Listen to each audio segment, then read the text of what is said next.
एक छोटे से गांव के बाहर पहाड़ियों के बीच एक जंगल था जो एक अजीब सी खामोशी में डूबा हुआ था।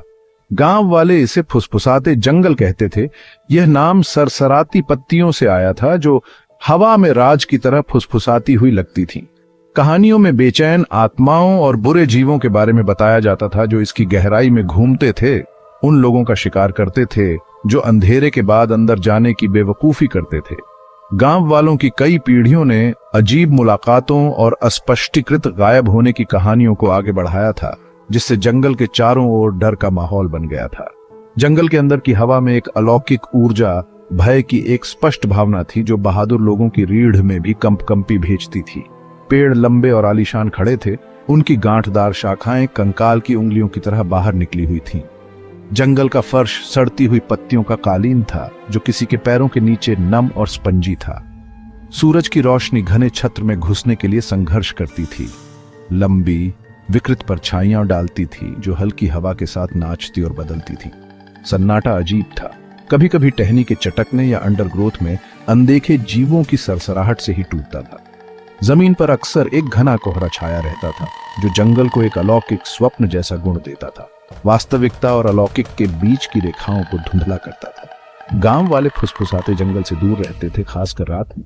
उनका मानना था कि जंगल दूसरे लोक का प्रवेश द्वार है, एक ऐसी जगह जहां जीवित और मृत के बीच का पर्दा पतला है। भूत या प्रेत, अशरीरी आवाजें और अजीब परेशान करने वाली घटनाएं आम बात थी। बच्चों को चेतावनी दी गई थी कि वे कभी भी बहुत करीब न भटके, ऐसा न हो कि वे जंगल की आगोश में फंस जाएं और फिर कभी न दिखे।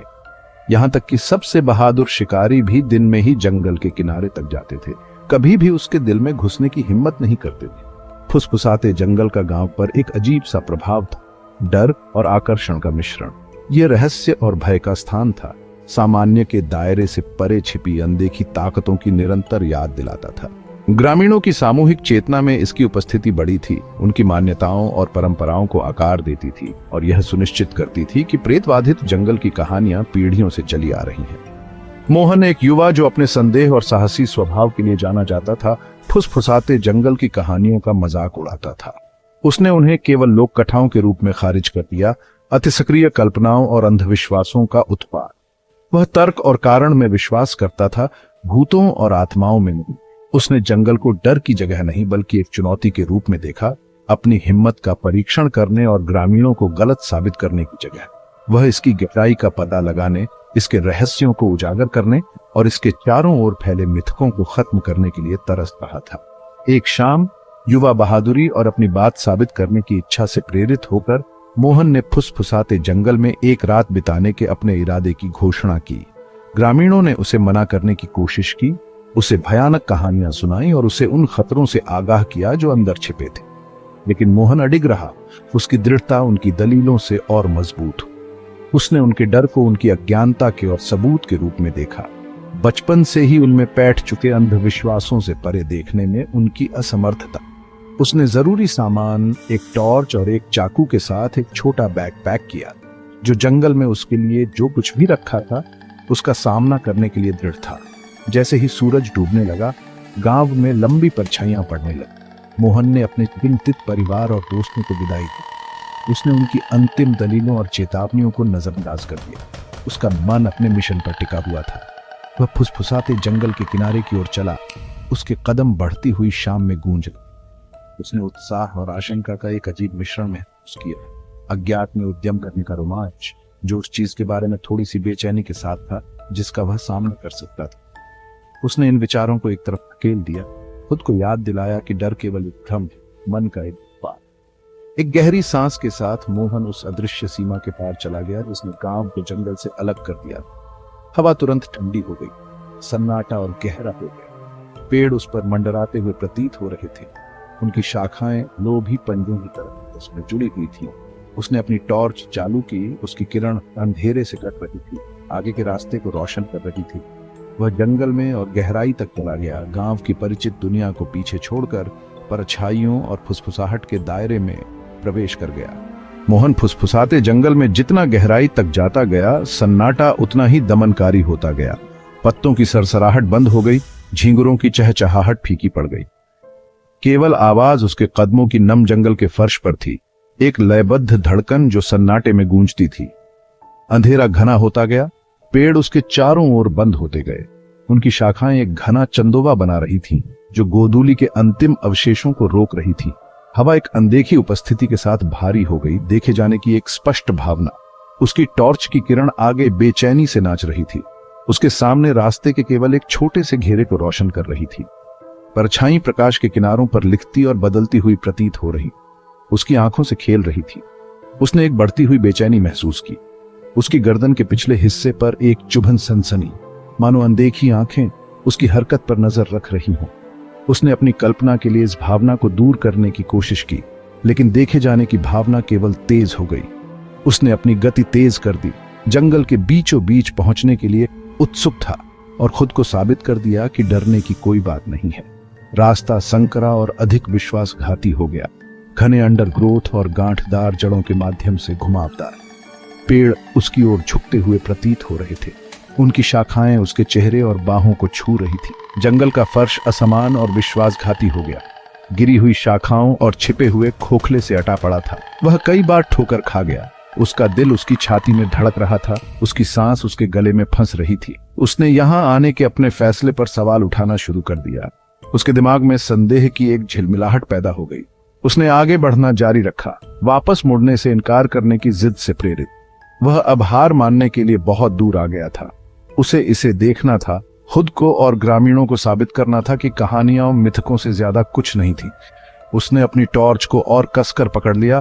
उसकी किरण अतिक्रमण करने वाले अंधेरे में उसका एकमात्र मार्गदर्शक थी। वह आगे बढ़ता गया, फुसफुसाते जंगल के बीचों बीच उन भयावहताओं से अनजान जो उसका इंतजार कर रही थीं। भाग 4। अनदेखी आंखें और परेशान करने वाली आवाजें। उसके पीछे अचानक टहनी के टूटने की आवाज से मोहन घूम गया। उसका दिल उसके गले में आ गया। उसने आवाज की दिशा में अपनी टॉर्च जलाई, लेकिन कुछ नहीं दिखा। अंधेरा प्रकाश की किरण को निगल गया प्रतीत हो रहा था। घने अंडरग्रोथ और पेड़ों के गांठदार तनों के अलावा कुछ नहीं दिखा रहा था। उसने ध्यान से सुना। उसके कान किसी और आवाज के लिए तनाव में थे, लेकिन सन्नाटा पूरी तरह से था। उसने खुद से कहा कि यह सिर्फ एक जानवर था, एक रात का प्राणी जो उसकी उपस्थिति से परेशान था, लेकिन बेचैनी की भावना बनी रही। जैसे ही उसने अपनी यात्रा जारी रखी, उसने अन्य आवाजें सुनना शुरू कर दिया। पहले तो बेहोश और अस्पष्ट, लेकिन धीरे धीरे तेज होती गई। पेड़ों से फुसफुसाहट निकलने लगी, मानो जंगल खुद उससे बात कर रहा हो। उसने पत्तों की सरसराहट सुनी, हालांकि हवा नहीं चल रही थी। उसने शाखाओं के टूटने की आवाज सुनी, मानो कोई बड़ी चीज अंडरग्रोथ से होकर जा रही हो। आवाजें चारों दिशाओं से आती हुई प्रतीत हो रही थीं, उसे घेरे हुए उस पर बंद हो रही थी। वह रुक गया, उसकी सांस उसके सीने में कसी हुई थी, उसकी इंद्रियां हाई अलर्ट पर थीं। उसने अपनी टॉर्च से अंधेरे को स्कैन किया, आवाजों के स्रोत को इंगित करने की कोशिश की, लेकिन वे शिफ्ट और बदलते रहे, हमेशा प्रकाश की पहुंच से परे। उसने एक ठंडी दहशत को अपने ऊपर रेंगते हुए महसूस किया, एक भयानक निश्चितता कि वह जंगल में अकेला नहीं था। उसे देखा जा रहा था, शिकार किया जा रहा था, किसी अनदेखी चीज से, किसी द्वेषपूर्ण चीज से। वह फिर से चलने लगा। उसकी गति अब तेज हो गई, दहशत की बढ़ती भावना से प्रेरित। फुसफुसाहट तेज हो गई, सरसराहट और जोरदार हो गई। वह किसी अनदेखी चीज की उपस्थिति को करीब आते हुए महसूस कर सकता था। उसकी सांस उसकी गर्दन के पिछले हिस्से पर। वह दौड़ना चाहता था, गांव की सुरक्षा के लिए भागना चाहता था, लेकिन वह जानता था कि वह नहीं कर सकता। उसे इसे देखना था, अंधेरे में जो भी दुबका हो उसका सामना करना था, अपने डर पर विजय प्राप्त करनी थी और साबित करना था कि कहानियां झूठी थी। भाग 5। कोहरे में प्रेत। एक घना कोहरा छा गया, मोहन के पैरों के चारों ओर घूमता हुआ, आगे के रास्ते को अस्पष्ट करता हुआ। हवा ठंडी हो गई, सन्नाटा और गहरा हो गया। फुसफुसाहट तेज होने लगी, आवाजें अब करीब, अधिक स्पष्ट। वह लगभग शब्दों को समझ सकता था, लेकिन वे विकृत थे, एक ऐसी भाषा की तरह जिसे वह नहीं समझता था। उसने भय की बढ़ती भावना महसूस की, एक भयानक पूर्वाभास की कुछ भयानक होने वाला है। अचानक कोहरे से एक आकृति निकली, एक भूतिया प्रेत जो पतली हवा से प्रकट हुई प्रतीत हो रही थी। यह लंबा और दुबला पतला था, इसकी विशेषताएं छाया में डूबी हुई थीं। इसकी आंखें एक भयानक अलौकिक रोशनी से चमक रही थी। यह चुपचाप खड़ा था, इसकी निगाह मोहन पर टिकी हुई थी। इसकी उपस्थिति खतरे की आभा बिखेर रही थी।